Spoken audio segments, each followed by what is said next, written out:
Hello बच्चों, आप सबका स्वागत है एसएस ट्यूटोरियल पे। आज हम लोग जो है पीएन जंक्शन डायोड के बारे में समझने की कोशिश करेंगे कि ये कैसे काम करता है।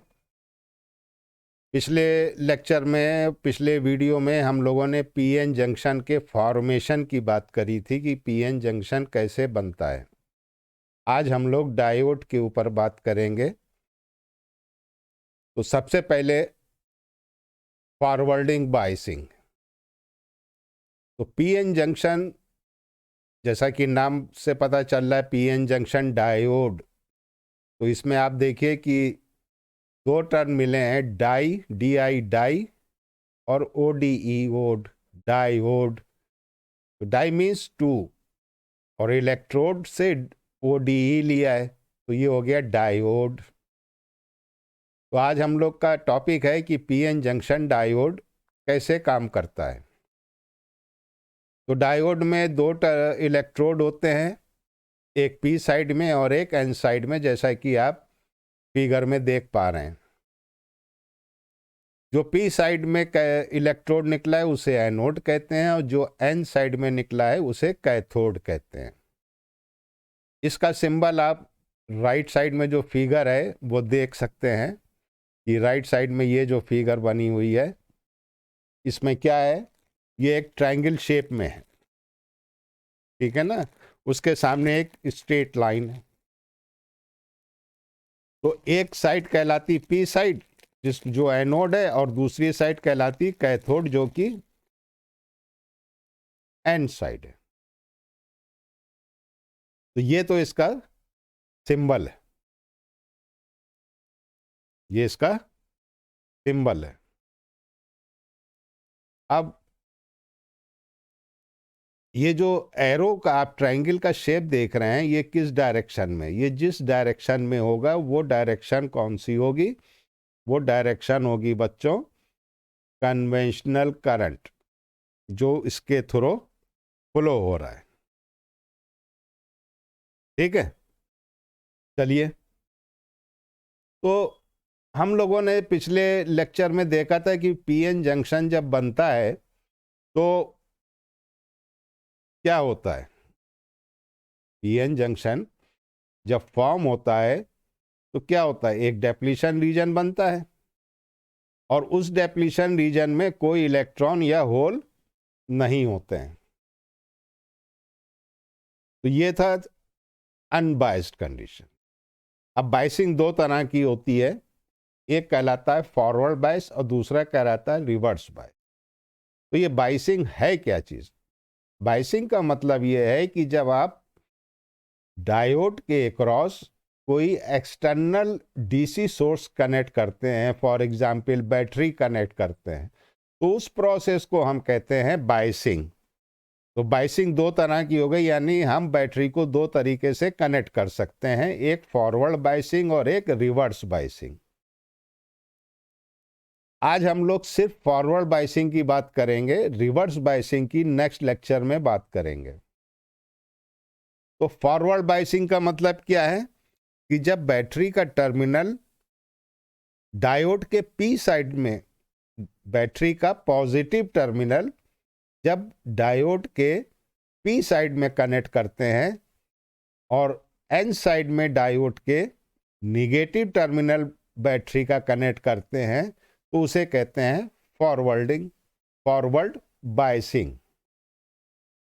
अब जैसे कि आप इसमें देख पा रहे हैं कि ये पीएन जंक्शन डायोड है, इसमें लेफ्ट हैंड में पी टाइप है और राइट हैंड में एन टाइप है।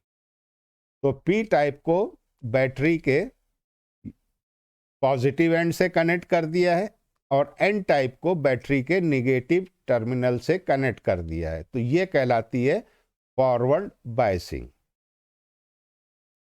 पी टाइप मटेरियल में हम लोग को पता है मेजॉरिटी कैरियर्स क्या हैं, होल्स, जो आपको दिखाई दे रहे हैं, और एन टाइप में जो है वो मेजॉरिटी कैरियर्स इलेक्ट्रॉन्स हैं।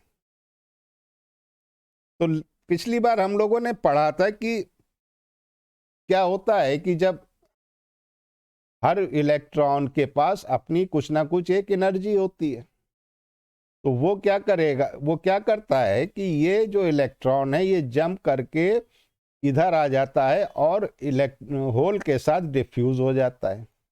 इसी तरह से ये इलेक्ट्रॉन जो है ये इधर आके होल के साथ डिफ्यूज हो गया। ये इलेक्ट्रॉन इधर से मूव करके इधर डिफ्यूज कर गया होल के पास। ठीक है, तो अब ये नेगेटिव पॉजिटिव चार्ज मिल गए तो ये बन गया न्यूट्रल। अब इसमें कोई भी इसकी अपनी एग्जिस्टेंस खत्म हो गई, इसकी अपनी एग्जिस्टेंस सब खत्म हो गई। ठीक है ना। तो अब जब ये खत्म हो गया तो यहां पे हम लोगों ने देखा था कि एक डेप्लीशन लेयर बनी थी। ये डेप्लीशन लेयर बनी थी जिसमें कोई भी चार्ज नहीं था। और ये जो आप देख रहे हैं, अगर आपने मेरा पिछला वीडियो देखा होगा तो आपको समझ में आ गया होगा कि डेप्लीशन लेयर कैसे फॉर्म होती है। तो जब यहाँ पे कोई चार्ज नहीं है तो यहाँ से, ठीक है, इलेक्ट्रॉन यहाँ से इधर से चला गया और होल के साथ डिफ्यूज हो गया। तो यहाँ से जब ये चला गया, इलेक्ट्रॉन यहाँ से चला गया, तो यहाँ पे ये हमने बताया था कि ये पॉजिटिव चार्ज के इन्फ्लुएंस हो जाता है और यहाँ पे नेगेटिव चार्ज का इन्फ्लुएंस हो जाता है। ठीक है, तो ये डेप्लीशन लेयर बन जाती है और इस रीजन में कोई भी चार्ज कैरियर नहीं होता है। तो अब चूंकि ये पॉजिटिव है निगेटिव है तो यहाँ पे एक इलेक्ट्रिक फील्ड फॉर्म होती है इसी डायरेक्शन में। ये इलेक्ट्रिक फील्ड की डायरेक्शन है जो इधर वाल राइट हैंड से लेफ्ट हैंड की तरफ, प्लस से माइनस की तरफ जा रही है। अब मान लीजिए कि आपने एक बैटरी कनेक्ट करी, फॉर एग्जाम्पल हम ये सिलिकॉन वेफर की बात करते हैं, तो सिलिकॉन में जो है वो उसको कितना वोल्टेज चाहिए होता है, 0.7 वोल्ट। तो यहाँ पे हमने एक जो है वो वोल्टेज अप्लाई किया जो कम है 0.7 से। अब देखिए क्या हो रहा है, 0.7 वोल्ट हमने यहाँ पे अप्लाई किया, ये इलेक्ट्रिक फील्ड है। ठीक है ना।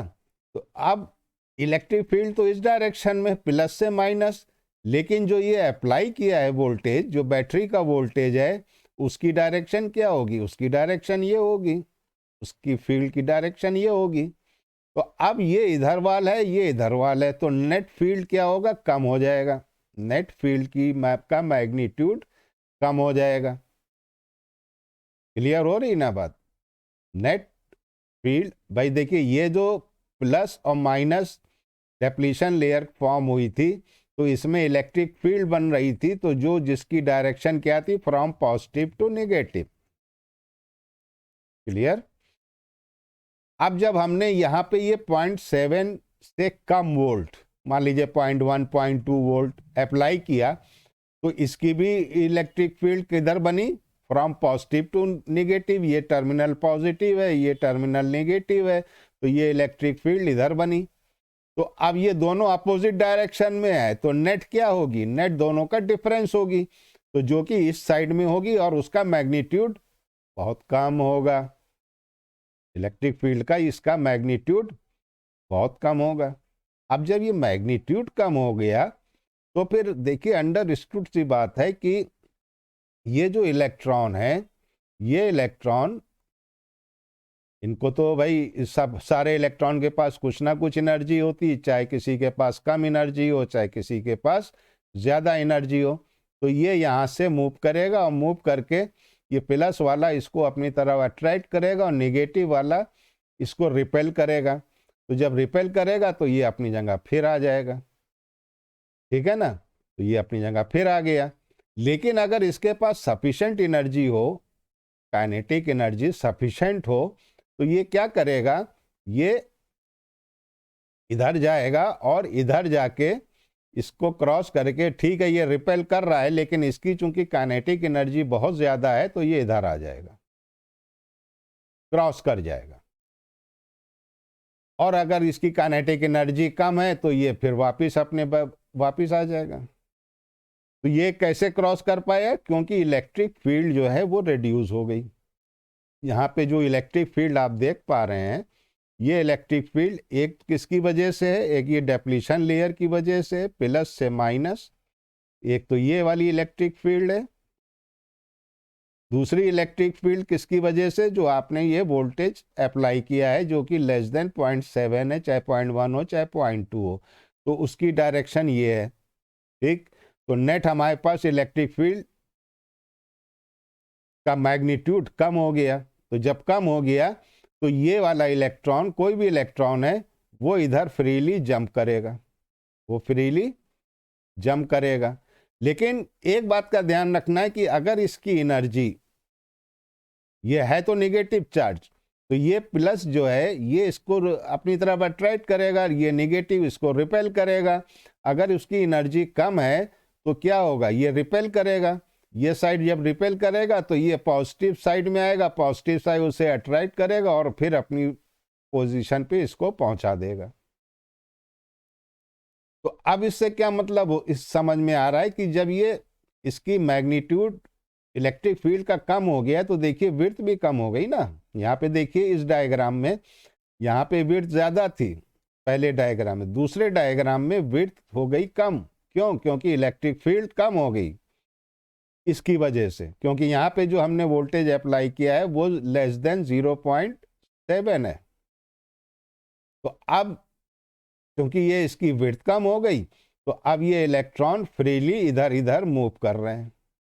अब जब इधर मूव कर रहे हैं तो अब आप देखिए ये पॉजिटिव टर्मिनल बैटरी का आपने इधर कनेक्ट किया हुआ है, तो ये इलेक्ट्रॉन यहाँ से चला और ये इसको अट्रैक्ट करेगा, यहाँ पे आएगा।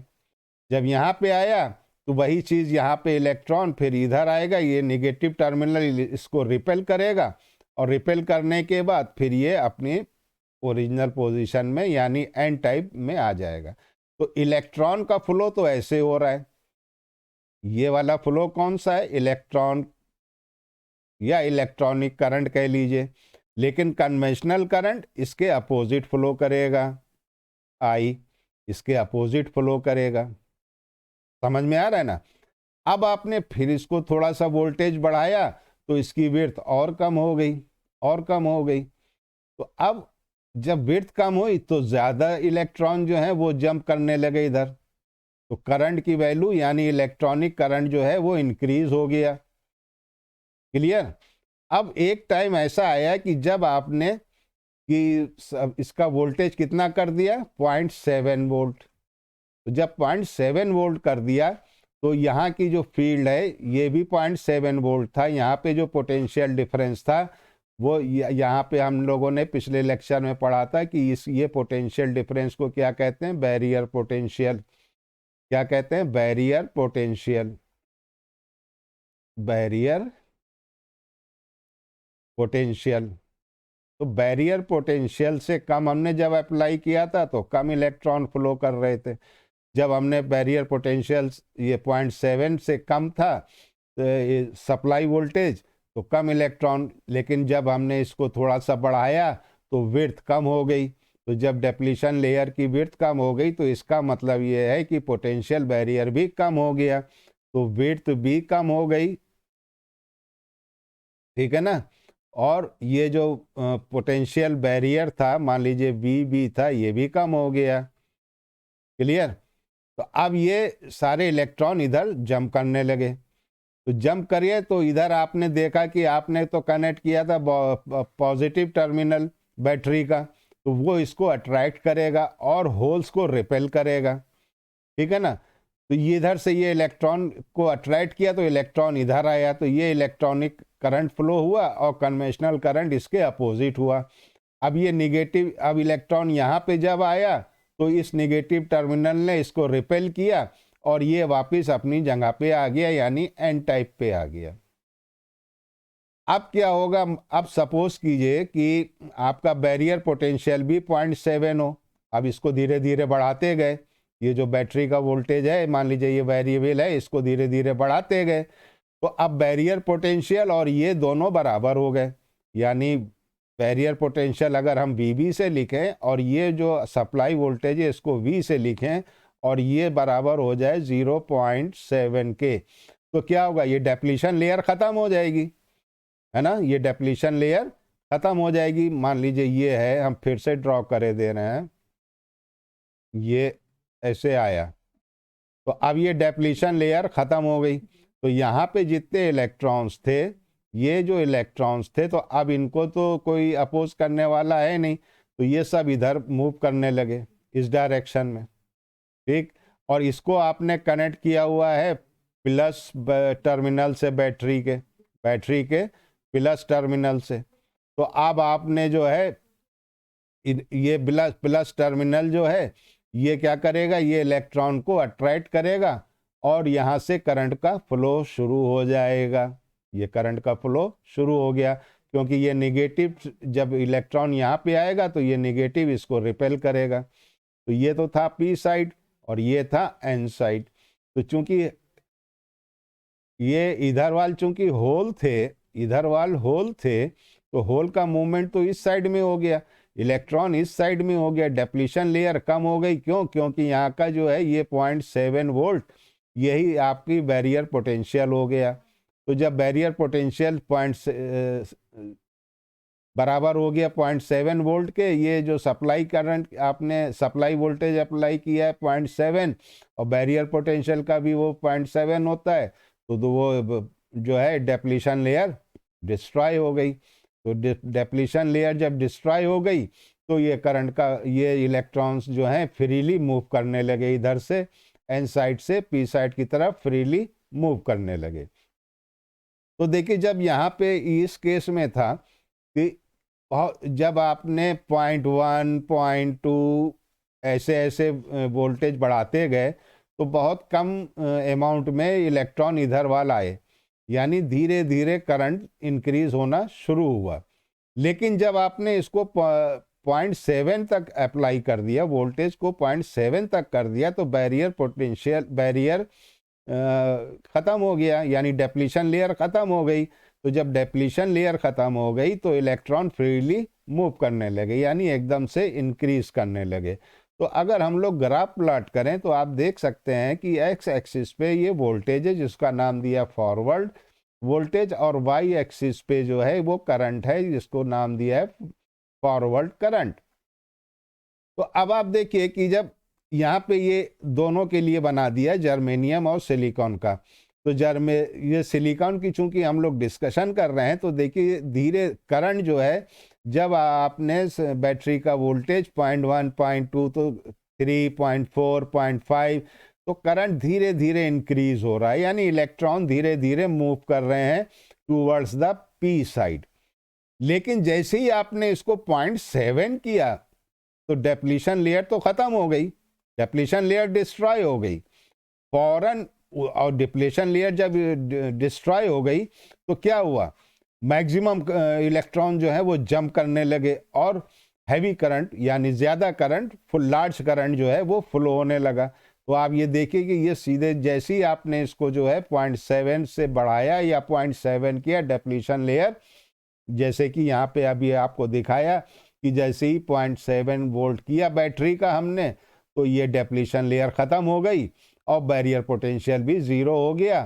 तो ज़्यादातर इलेक्ट्रॉन्स, मैक्सिमम इलेक्ट्रॉन्स जो हैं वो फ्रीली मूव करने लगे इधर एन साइड से पी साइड की तरफ, और करंट जो है वो बहुत ज़्यादा इंक्रीज होने लगा।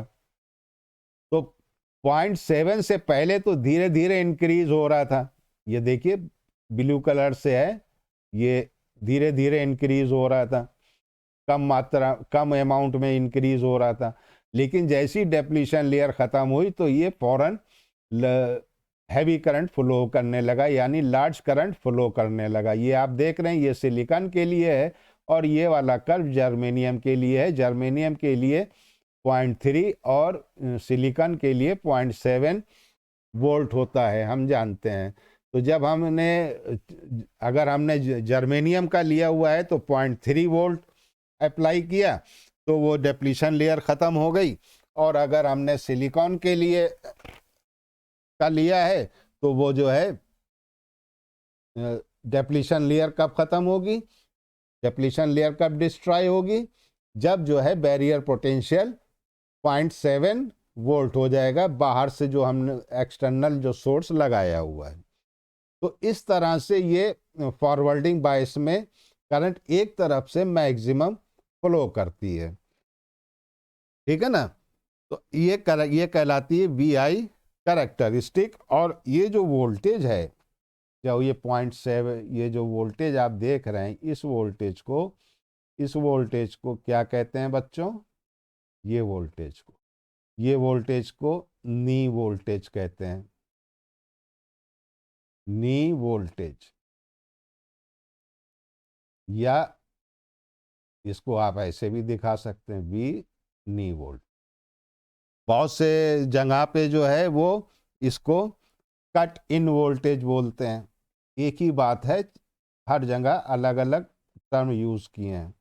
कट इन वोल्टेज, तो चाहे आप नी वोल्टेज कहिए, चाहे आप कट इन वोल्टेज कहिए, चाहे आप इसको थ्रेशोल्ड वोल्टेज कहिए, अगर आप बुक्स पढ़ेंगे तो कई जगह जो है वो अलग अलग नाम से है, आप कंफ्यूज मत होइएगा। ये थ्रेशोल्ड वोल्टेज भी कहलाता है,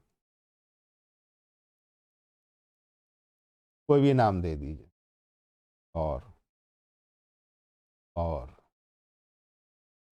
ये वोल्टेज क्या कहलाता है? नी वोल्टेज या कट इन वोल्टेज या थ्रेशोल्ड वोल्टेज, ठीक है। Is it clear? एक बात तो समझ में आ गई कि अगर एक्सटर्नल वोल्टेज जो है वो 0.7 से कम होगा तो करंट धीरे धीरे बढ़ेगी, और जैसे ही 0.7 हो हम कर देंगे एक्सटर्नल सप्लाई, तो क्या होने वाला है? तब हो जाता है डेप्लीशन लेयर खत्म हो जाती है और लार्ज करंट फ्लो करता है। इतनी सी बात इसकी याद रखिएगा, ठीक है। लेकिन इसमें एक और होता है, जब डेप्लीशन लेयर खत्म हो जाती है तो क्या इलेक्ट्रॉन का तो फ्लो हो रहा है? इलेक्ट्रॉन का तो फ्लो हो रहा है, एक सर्टेन वैल्यू तक तो ये सेफ रहता है। लेकिन जब ज्यादा करंट फ्लो होने का लगता है, एक्सट्रीमली लार्ज करंट फ्लो होता है, तो क्या होता है कि जंक्शन डिस्ट्रॉय हो जाता है। क्यों? क्योंकि हीट बहुत प्रोड्यूस होती है, तो जंक्शन डिस्ट्रॉय हो जाता है बिकॉज ऑफ हीटिंग। और ये हीटिंग क्यों हो रही है? Heating due to extremely large current, extremely large current।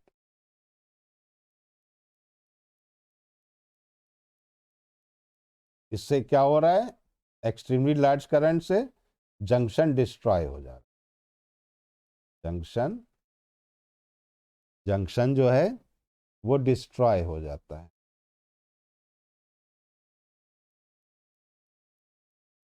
Because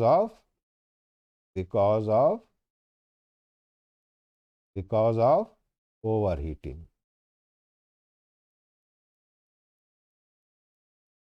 भाई जब करंट ज़्यादा फ्लो करेगा तो ओवर हीट होगा और जंक्शन जो है वो डैमेज हो जाएगा। समझ में आ रहा है? ठीक। अब जर्मेनियम जो है वो मैक्सिमम 100 डिग्री सेंटीग्रेड बर्दाश्त कर सकता है। जर्मेनियम जो है वो ये मैक्सिमम 100 डिग्री सेंटीग्रेड तक बर्दाश्त कर सकता है, ठीक है। और सिलिकॉन जो है वो बहुत से बहुत 175 डिग्री सेंटीग्रेड हीटिंग बर्दाश्त कर सकता है। इसके बाद जंक्शन को ब्रेक हो जाना है, ठीक है। तो जब करंट, आपने देखा कि जब हमने फॉरवर्ड बायस किया था तो करंट ज्यादा फ्लो कर रहा था, आराम से फ्लो कर रहा था, मैक्सिमम करंट फ्लो कर रहा था। तो करंट मैक्सिमम कब फ्लो करेगा? जब रेजिस्टेंस कम होगा। ये याद रखिएगा कि फॉरवर्ड बायस में junction has low resistance. Forward bias में जंक्शन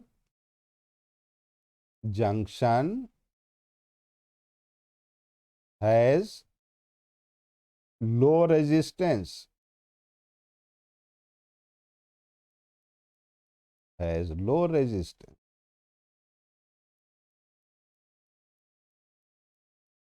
ठीक है, क्लियर। अब आइए इधर, मान लीजिए ये इसका, इस पॉइंट का नाम दे दें ए और इस पॉइंट का नाम दे दें बी।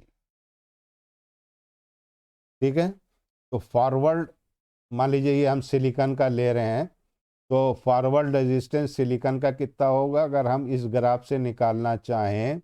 तो देखिए ये लगभग आर, अगर हम ओम्स लॉ लगाएं, V is equal to I R is equal to V upon I, तो ये इसको हम 0.8 ले लेते हैं, तो ये हो गया 0.8 अपॉन, और ये है 20 मिली एम्पियर। ठीक है, तो ये रफली ये आ जाता है फॉरवर्ड रेजिस्टेंस कितना, 40 ओम।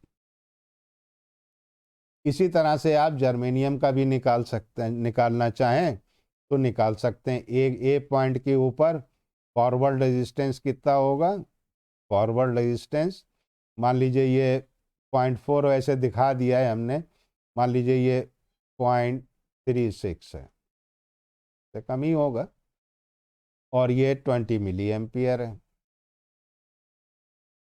तो इसका रेजिस्टेंस लगभग बराबर, फॉरवर्ड रेजिस्टेंस लगभग आता है 18 ओम। ठीक है,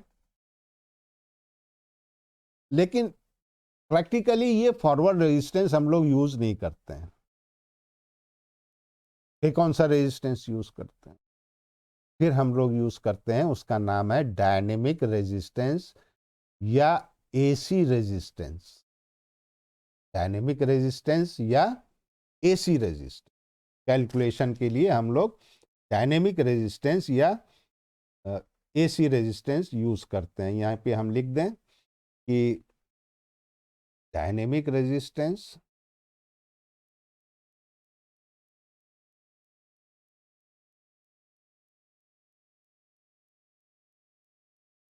आप इसे डायनेमिक रेजिस्टेंस कहें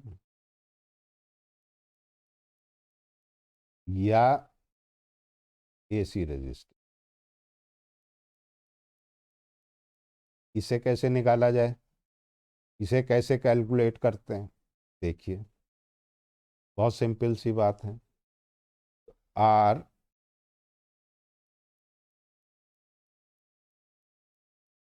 एसी, ये किसके बराबर होगा, ये किसके बराबर होगा? ये हम ले लेते हैं डेल्टा पी एफ अपॉन ओहो delta I F. B F कहाँ से आएगा और आई एफ कहाँ से आएगा? हम क्या करेंगे, यहाँ पे एक छोटा सा ट्रायंगल ड्रॉ करेंगे, ऐसे ऐसे ड्रॉ। अब ये साइड तो आपको दे दिया करंट, इस साइड ने तो आपको दिया करंट, और इस साइड ने आपको दिया वोल्टेज। यहाँ से देख लीजिए कि वोल्टेज कितना है और करंट कितना है। ये स्लोप, बेसिकली स्लोप निकाला है। तो हम जब ये इसकी वैल्यू पुट करते हैं तो हम देखते हैं कि हमारे पास ये लगभग लगभग 5 ओम आता है। तो यही हम लोग प्रैक्टिकली इसको यूज़ करते हैं। हो सकता है 5 ओम से थोड़ा बहुत कम हो या थोड़ा बहुत ज़्यादा हो। तो ये था आज का हमारा डिस्कशन कि पीएन जंक्शन डायोड कैसे काम करता है। कंक्लूज़न एक बार और आप ख़त्म करने से पहले एक बार और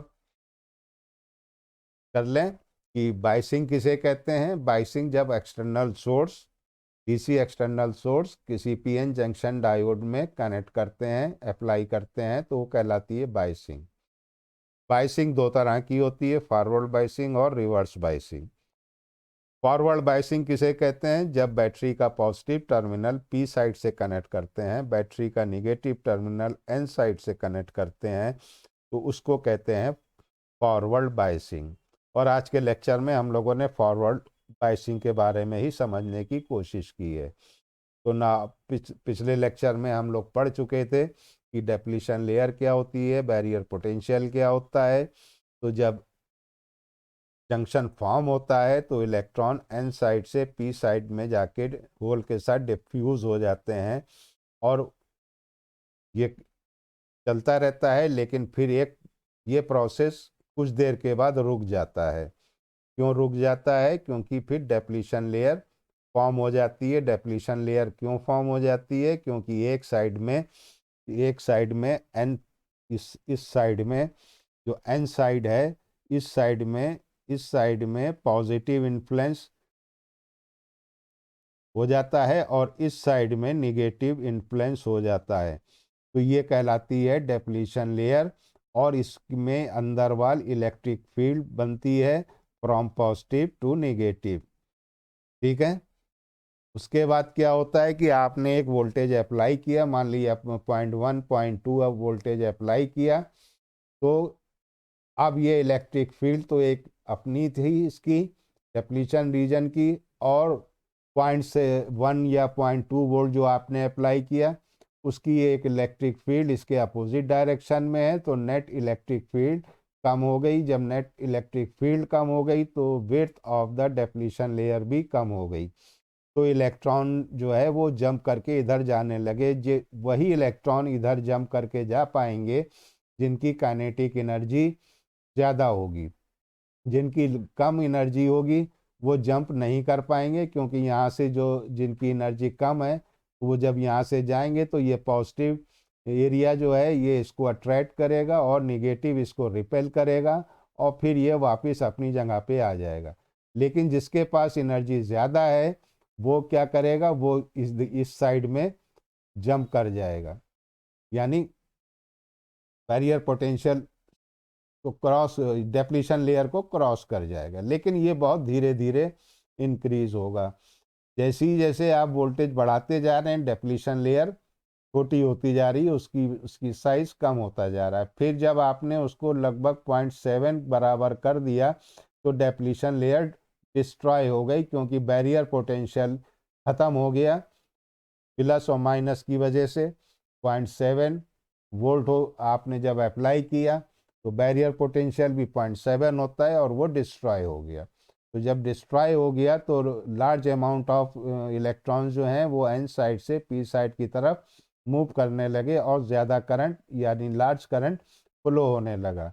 लार्ज करंट फ्लो होने से एक चीज़ ये भी होती है कि ओवर हीटिंग होती है। ओवर हीटिंग की वजह से ये जंक्शन डिस्ट्रॉय हो जाता है। ठीक है। तो आपको यहाँ पे हमने बताया है कि जंक्शन डिस्ट्रॉय भी हो जाता है, क्योंकि ओवर हीटिंग की वजह से जब large amount of current flow करे। तो जर्मेनियम 100 डिग्री सेंटीग्रेड बर्दाश्त कर सकता है, सिलिकॉन 175 डिग्री सेंटीग्रेड बर्दाश्त कर सकता है। इसके ऊपर अगर टेम्परेचर जाता है तो फिर जंक्शन सिलिकॉन का और जर्मेनियम का ब्रेक हो सकता है। फिर हमने यहाँ कर्व इसको ग्राफ बना के दिखाया है कि जब जैसे जैसे वोल्टेज बढ़ाते जा रहे हैं करंट धीरे धीरे बढ़ता जा रहा है, लेकिन जब हमने बैरियर पोटेंशियल के बराबर वोल्टेज अप्लाई कर दिया तो suddenly large amount of current flow होने लगता है। ठीक है। तो अब जब करंट का फ्लो होता है ज़्यादा, जब रेजिस्टेंस कम हो, तो रेजिस्टेंस कैसे निकाला, फॉरवर्ड, इसको कहते हैं फॉरवर्ड रेजिस्टेंस। तो यहाँ से हमने निकाल लिया, देख लिया वोल्टेज कितना अप्लाई किया है 0.36, और ये करंट आ गया यहाँ से 20 मिली एम्पियर, तो आर एफ ही है। लेकिन ये आर एफ हम लोग जनरली इलेक्ट्रॉनिक्स में नहीं यूज़ किया जाता है। क्या यूज़ किया जाता है, डायनेमिक रेजिस्टेंस यूज़ करते हैं। डायनेमिक रेजिस्टेंस चाहे जर्मेनियम का निकालना हो चाहे सिलिकॉन का, इसका स्लोप निकाल लेते हैं। तो जब हम स्लोप निकालते हैं तो ओम्स लॉ लगा दिया, V is equal to I R, R is equal to V upon I. तो ये आर ए सी कहलाता है, डायनेमिक रेजिस्टेंस या AC रेजिस्टेंस कहलाता है। और यही इसको कैलकुलेशन के लिए यूज़ किया जाता है। तो इसको निकालने का तरीका ये है कि जो कैरेक्टरिस्टिक आई है उसका स्लोप निकाल लिया जाए। तो आज का ये हम लोग का डिस्कशन था फॉरवर्ड बायसिंग। नेक्स्ट लेक्चर में हम लोग रिवर्स बायसिंग के बारे में बात करेंगे। Till then good bye, good like. और अगर आपने मेरा वीडियो पसंद आया है आपको तो वीडियो को लाइक और शेयर कीजिए। चैनल पे नए हैं तो सब्सक्राइब करना बिल्कुल ना भूलिएगा। मिलते हैं नेक्स्ट वीडियो में जिसमें हम लोग रिवर्स बायसिंग का डिस्कशन करेंगे। Till then take care, good bye.